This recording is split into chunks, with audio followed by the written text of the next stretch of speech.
How do you keep going when all the signs around you seem to be telling you to quit and give up? Jay Setchell is joining me on Finding Better podcast, and he has been around for a long, long time, and he's experienced a lot, over 6 dozen surgeries, death and near-death experiences, and he's here to share with us how he is so grateful for everything that's happened to him. And it's really interesting because he refuses to be a victim. And he believes that sweat dries, blood clots, and bones heal. So get on with it, suck it up.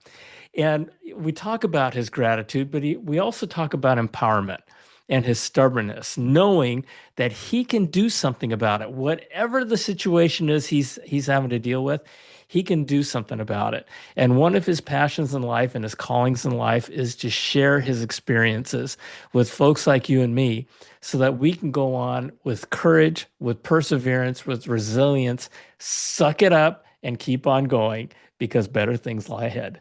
Here we go.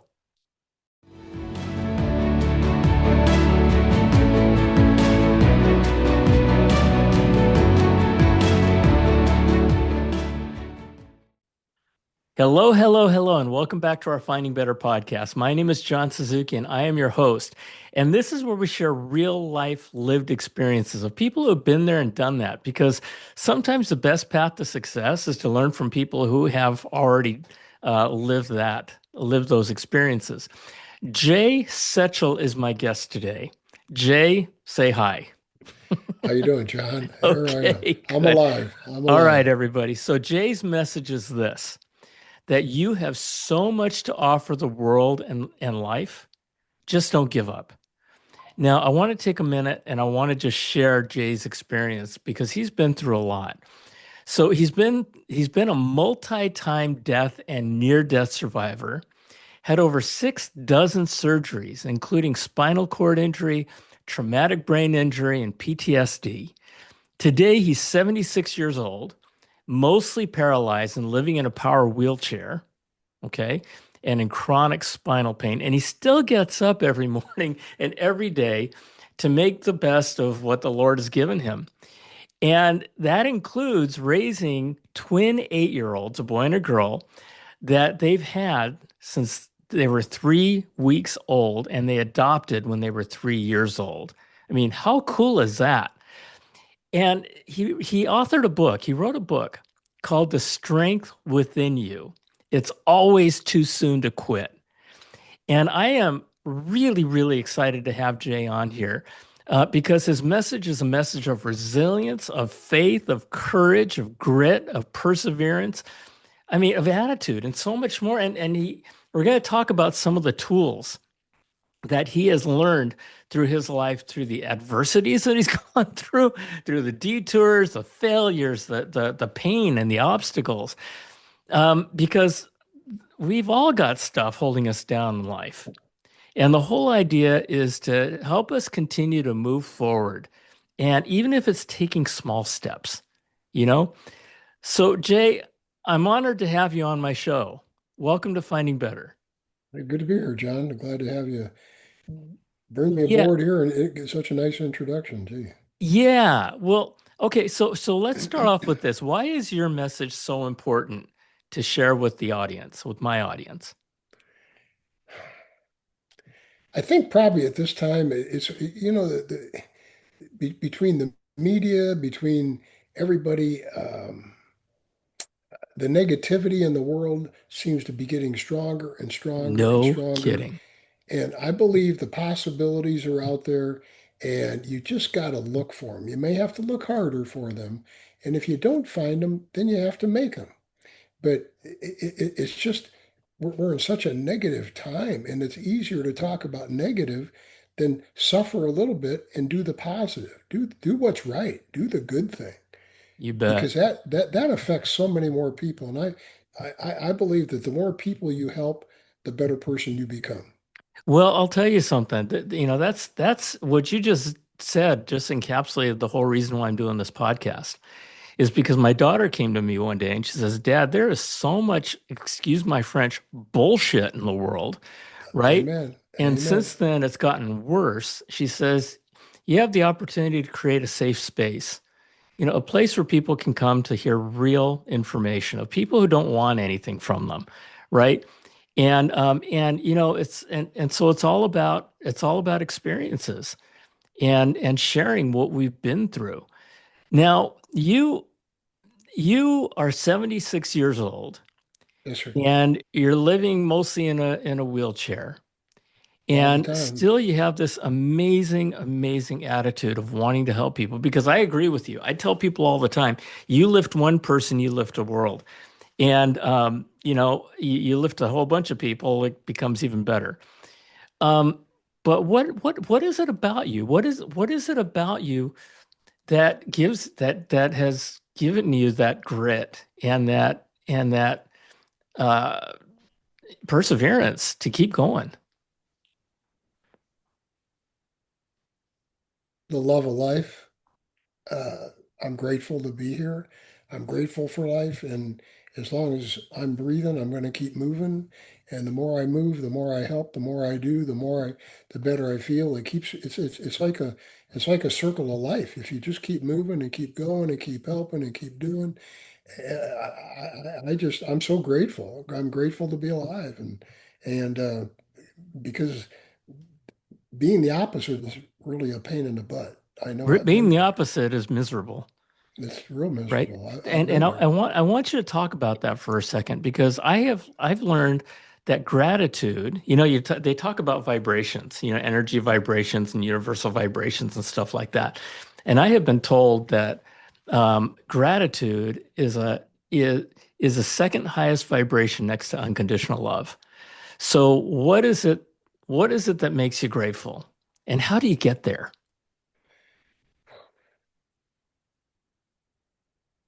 I, I, I don't have, you know, I don't have a polished answer to that. I mean, I don't have a the perfect answer. It's that, I think a lot of it's just the way I was raised. I think that nothing came for free. I had to work for everything.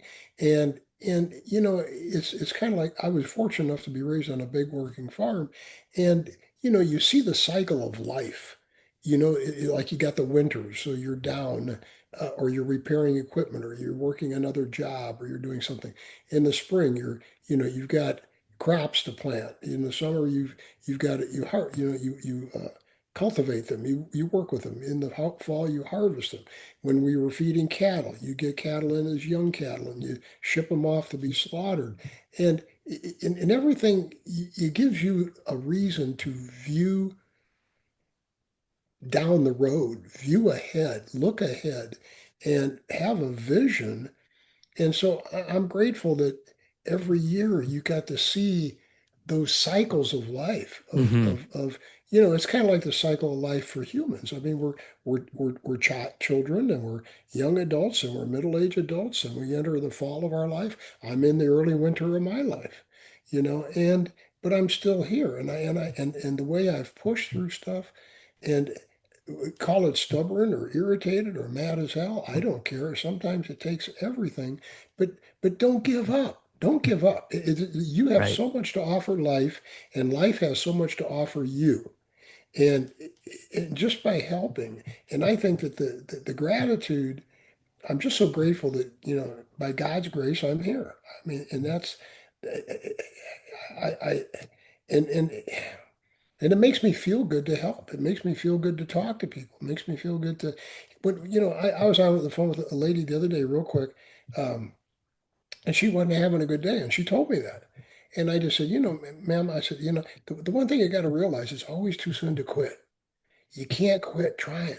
You got to keep going. Now, There it you sounds go. like you got some problems. Sounds like you got some issues, but you were waiting for somebody else, as I understand, to help you with those problems. But you can't wait on other people. If it is to Yeah. be, it is up to me. You have to get out there and take care of the problems. Get on it, get with it. And that's something I learned decades ago. And so it's just don't ever give up. And never, never, never quit. If you're breathing, keep moving. And I Keep said that moving. before. It's just always keep moving.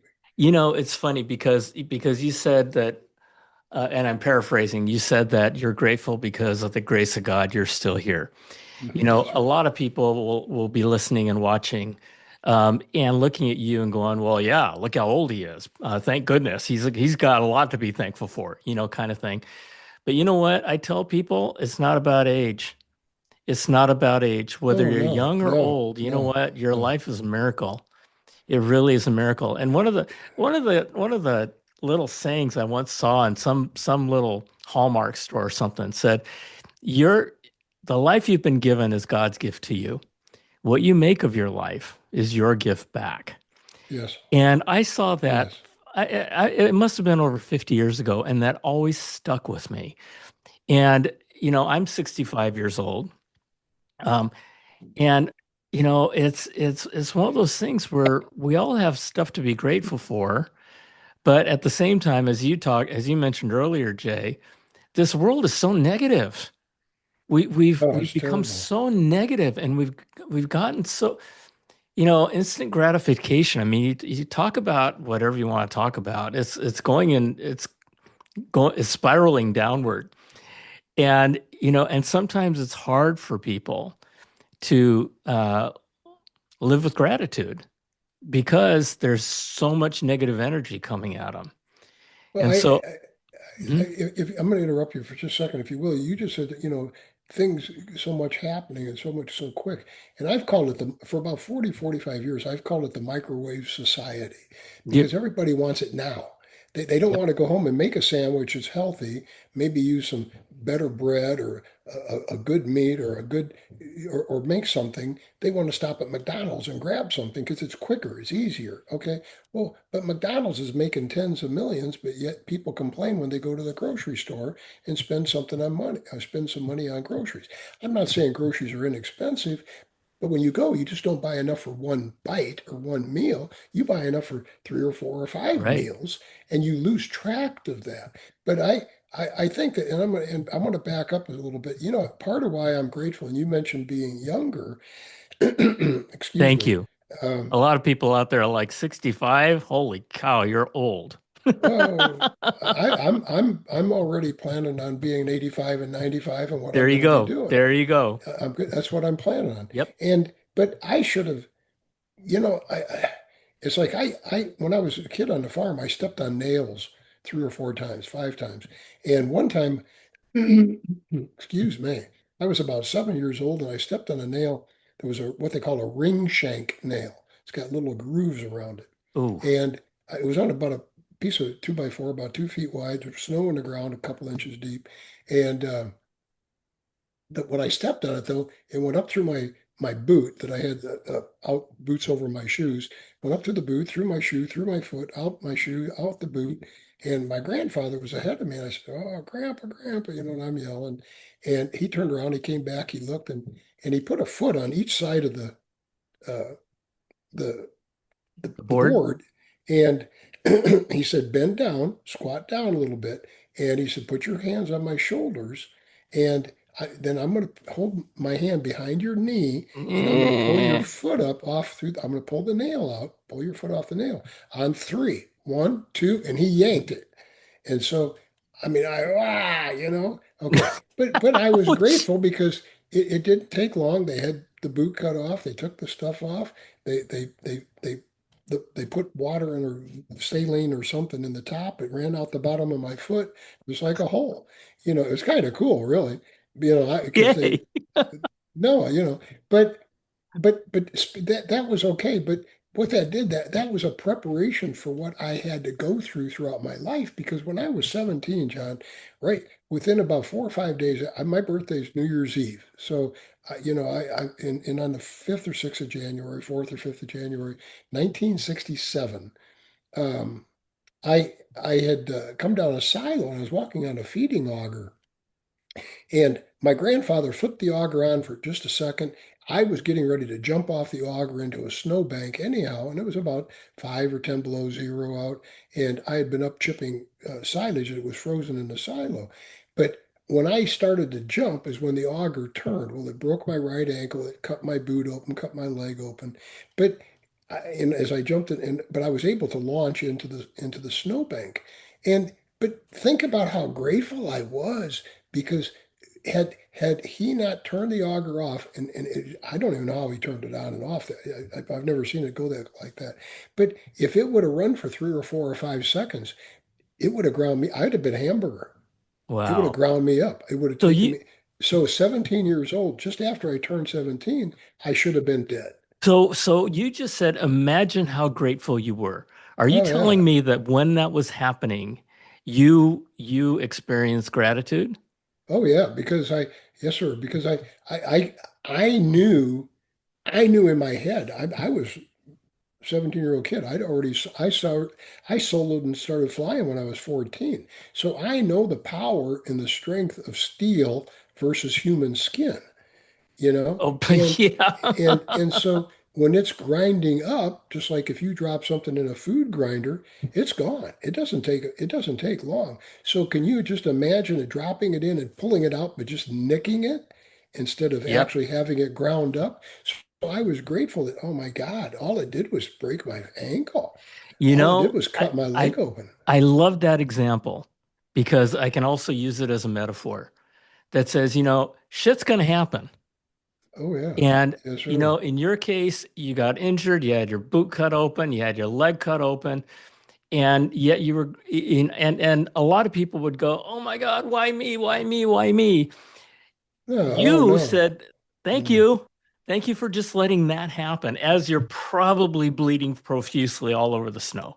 Well, I was just thinking about I want to get it taken care of. I Yeah. don't even I didn't sit I've never been one to sit back and look at what's happened. I want to look forward at what's going to happen. Now let me ask you Because this. When that happened, did you blame your dad at all?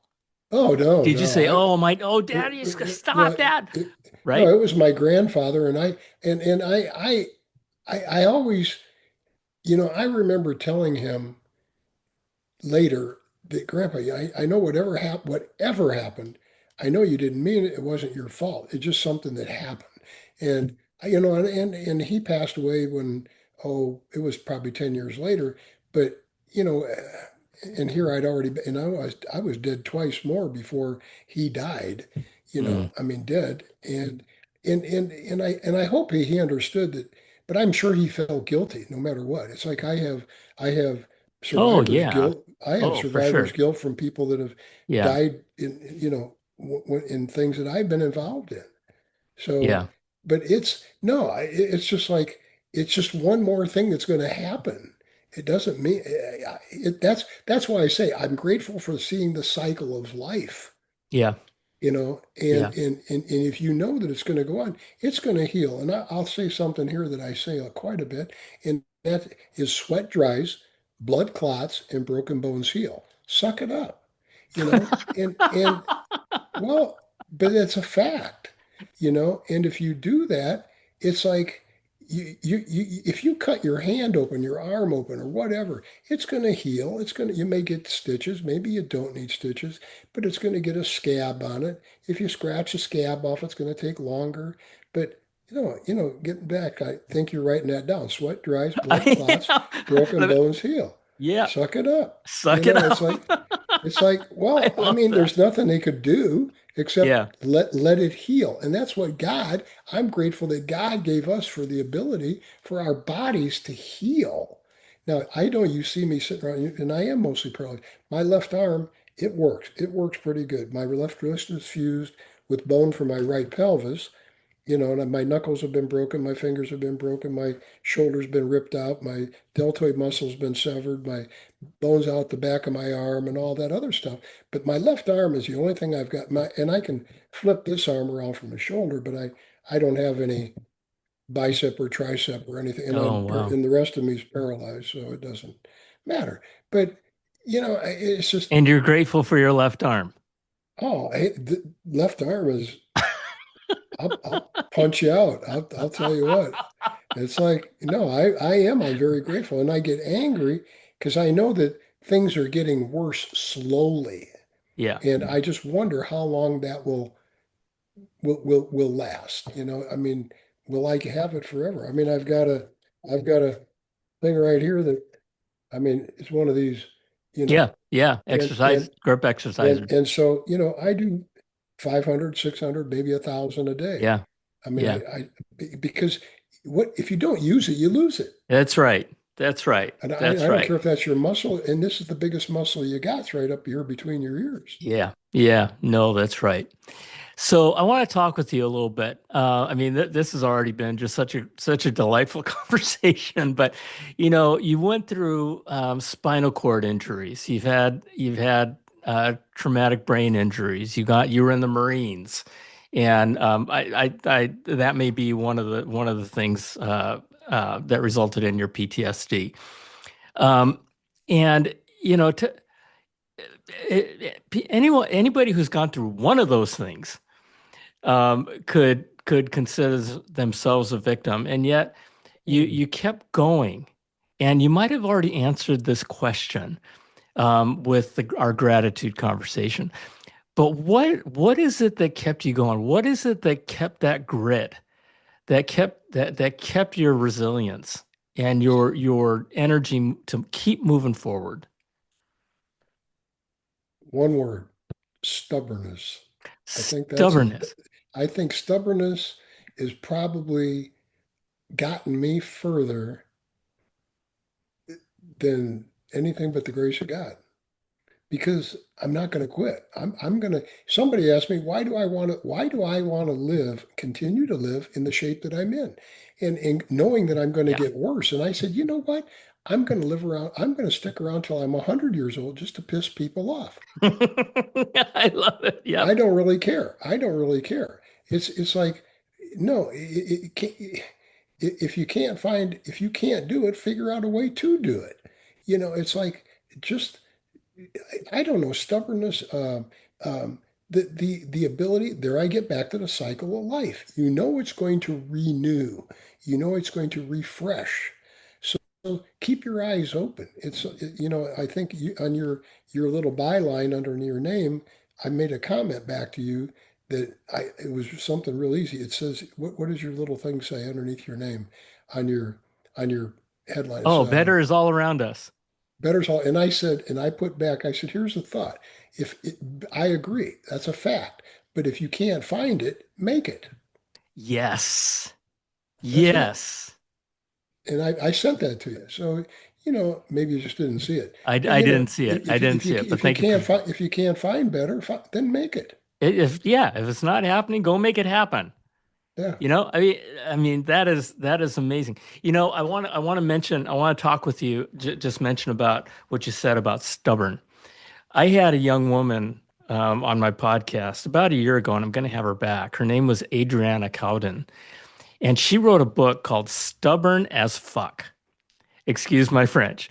But on Amazon, it's Stubborn as F Heart CK. It's a yeah. wonderful, wonderful book. This young woman has lived with over 30 different chronic diseases, and she's had organs removed. She spent a big percentage of her life in a hospital. Had every reason. I mean, she ran her business from a hospital because she had to be hooked up while she was doing business.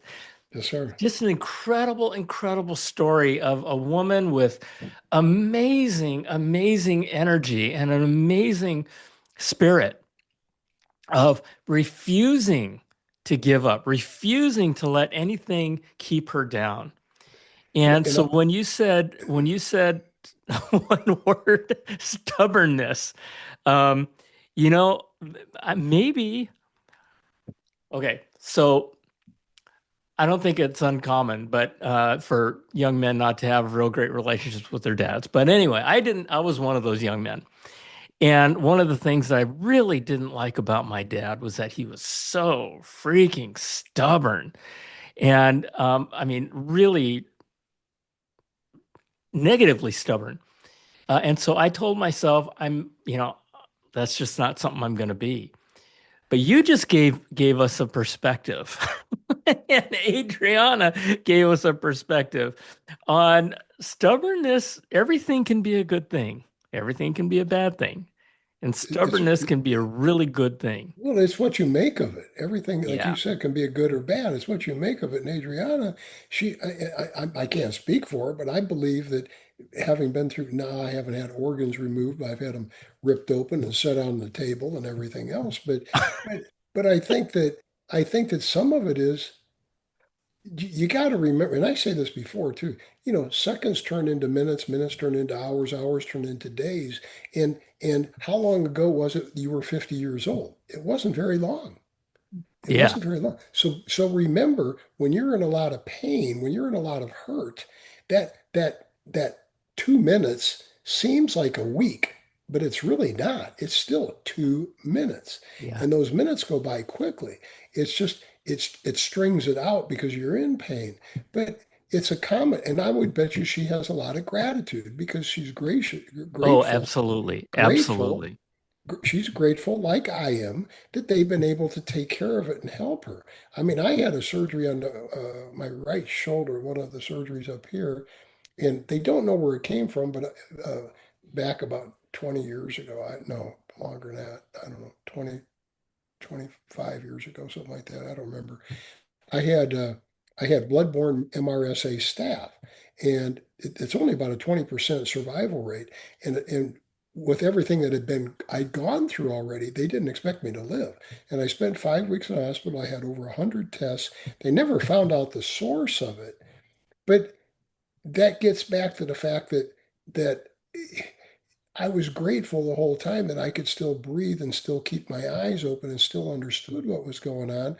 And I went home with a PICC line in my heart that they put medication in for, they did it for about 3 months, 2 to 3 months. I don't remember.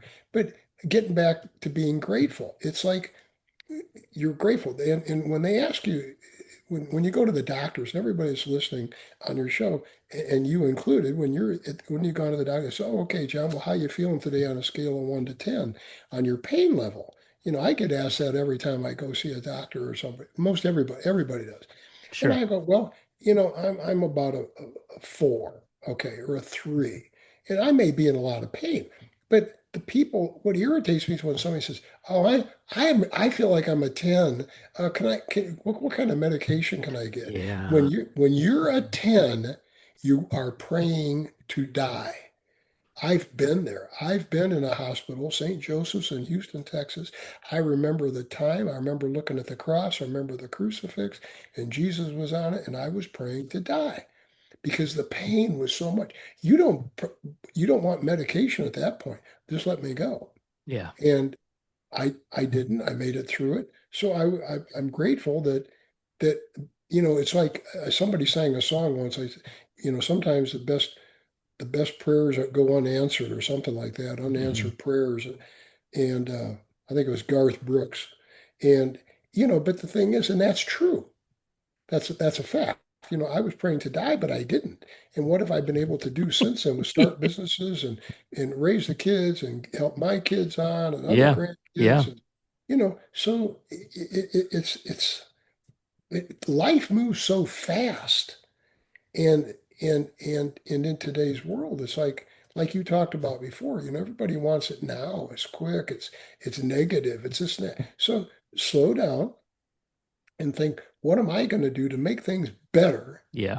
And how can I help? And then do it. That's the Yep. problem. Yep. Too many people, when I'm going to do something, I do it now, I do it completely, and I follow through. Too many Yep. people say, I'm going to do that. But then 2 years later, they haven't done a damn thing. Or 2 days later. Or anytime. Yeah. Yeah. Yeah. Listen, I want to wrap this part, this conversation. And Jay, I'd love to have you back sometime because the perspective that you're giving is wonderful. But I want you to talk a little bit about what made you take care of those twins? If my math is right, they're 8 years old. So you brought them into your house when I don't know, you were 68. That's right. You adopted them when you were 71. That's right. Um, wh- what came over you? What happened? I don't know, but they brought COVID home from daycare right after we adopted him, and they told my wife to go home after I was put in the hospital, and they told her to go home and make funeral arrangements. Oh my So, gosh. but I wouldn't die. I just, but well, number one, the parents were not married. They weren't parents. They never will be parents as I believe a parent should be. Hmm. And that's take care of, provide. Maybe you can't give them everything, or maybe you give them too much, but provide for them. Make sure they've got good clothes, good house, good food. Take care of it. And they didn't have that. They weren't gonna. They never. It wasn't available. And rather than end up in a foster home, and and we both know what happens with that as a rule. Yep. And and they were twins, and they can't be any different. The boy's dark haired, and his skin will get tan, nice and tan, and she's as blonde as could be, blue eyes, light colored skin, and she'll never tan in her life. And but they get along, they fight all the time, but they'll stick up for each other in a heartbeat, you know. And it's a they needed help. Everybody needs help. I just think all of us need help. I've needed help. I mean, when I that book that I wrote, I mean, one of the things that I did that I've had some people respond to me that they said they've never seen anybody in the acknowledgments tell the people that held them back or stopped them or told them no or were rude to them or bad to them or terrible to them, and compliment them and tell them thank you. I'm glad they did, because it just put more fire in my heart and gave me more determination to get ahead and move on. No kidding. No kidding. That is beautiful. That is beautiful. And you saw a need, you saw these two young children, and you took them on, babies at the time. Oh And yes, wow, my what a my what, my first son that I ever had, I adopted too. His dad and mom were married. She was pregnant with Pete, and he got his draft notice in on a Thursday, got divorced on a Tuesday, and went to Canada on a Wednesday. oh, So we owe no. Jimmy Carter, and for those out there that got some kind of relief from being draft dodgers, I think well, never mind Yeah, what I yeah. said. So when I You and I met square her, with each other, put it that way. well, Yeah. when he was 4, I met her. I met his mother, and my dad happened to know his dad and her mom. They had moved away though after they graduated high school, Mm. and anyhow, I met her. She was going on 3 years older than I am, but at the same time, he was born in August of '69. And I was in the Marine Corps and didn't die till November of '69. So I didn't know them. And I met them in '74. Wait, wait, wait, wait, wait, wait, wait, wait. You said that you didn't die until. Yeah, So I didn't die in the Marine Corps until '69. I how mean, did until you die in 69? a car accident, taking another Marine, trying to save another Marine's life, taking him to the hospital. That's really interesting. Okay. So so you died, and to a certain extent, do you consider your life beyond that point a bonus?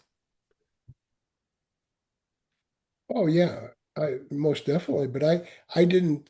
Well, I mean, I died in '73 too from a drunk hit me almost head on. He got killed. He got thrown out of his truck and run over by his own truck. Didn't have a seatbelt on. I mean, Wow. I bled out. I was gone, and again, that's another bonus. But though at those times when I passed, then I didn't look at. I wasn't as grateful for my life as I was later when I Yeah. broke my neck in 4 places and drowned in my swimming accident in '81 when I was 31. I was more. I learned to be more grateful, to understand that, and my mother told me, she came up and visited me one time real quick. I'll just throw this out, and she said, Jay, you know what's going on? How's it doing? I've been in the rehab institute about 2.5, 3 months. I don't recall. And I said, Mom, I don't know, but I'm just kind of figuring out, try, why me? Why me? And I don't mean why me today or woe is me, but why me? I mean, I should have been ground up in a feeding auger. Mm. I died in the car accident in the Marine Corps. I died. I mean, I had the thing, with the drunk driver. Now I've broken my neck. I'm drowned. I'm never supposed to move from the shoulders down. So So, this was a why me in a good way. well, yeah, why? What am I doing? And I'm going to be philosophical here because I spoke to a gentleman the other day, and he said, you're a philosopher when it comes to that. So that's why I say I'm not trying to be philosophical. But my mother told me one time when I was younger, she said, I wish my mother said, I wish I could take your pain. Yeah. I wish I could take your pain. And you know Yeah. what I'm saying that from a mother's point of Yep. You view. bet. Okay. Well, I've wondered many times over my life, What would happen? it have was I chosen by God? Because God's not going to give me any more than I can handle, any more than I can carry on my shoulders.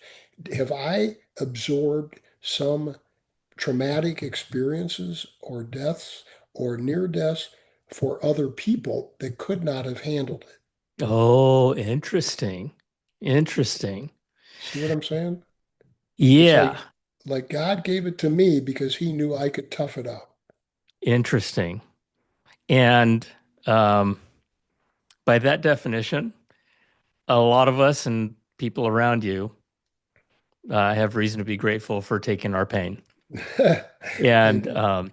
listen, so Jay's book again is let's see, where is it? Jay, what's the name of your book again? Uh, the strength within you, it's always too soon to quit. The Strength Within You. It's always too soon to quit. Yes, sir. And pick it up. Check this thing out. Jay, the one message you want to leave us with. Close us out. Oh, it's going to have to be two messages. Okay. Okay. First one is it's always too soon to quit. Yep. It doesn't matter what. I don't care what you're going through. Too many people quit right before they could have succeeded, Yeah. right before they would have accomplished what they were trying to do. So it's always too soon to quit. And number two, though, is this is very it's been said before, but what lies behind us and what lies in front of us are small matters compared to what lies within us. Nice. Nice. Because you're Yep. you can go into the future, and your listeners can go into the future and look back at what you've been through. What did you Right. learn?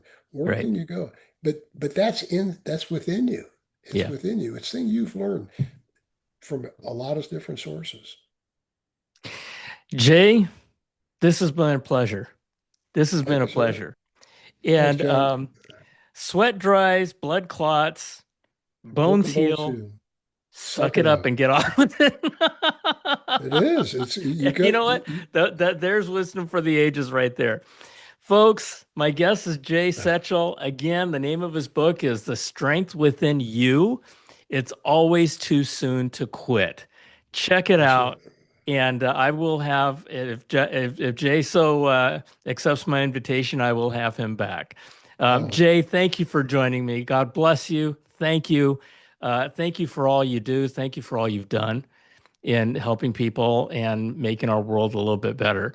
Everybody out there, I love you. God bless you. Thank you for joining us. Please share this because there's someone out there that needs to hear Jay's messages. Okay? His wonderful, wonderful messages. And we'll see you next time. thank you, Bye. sir.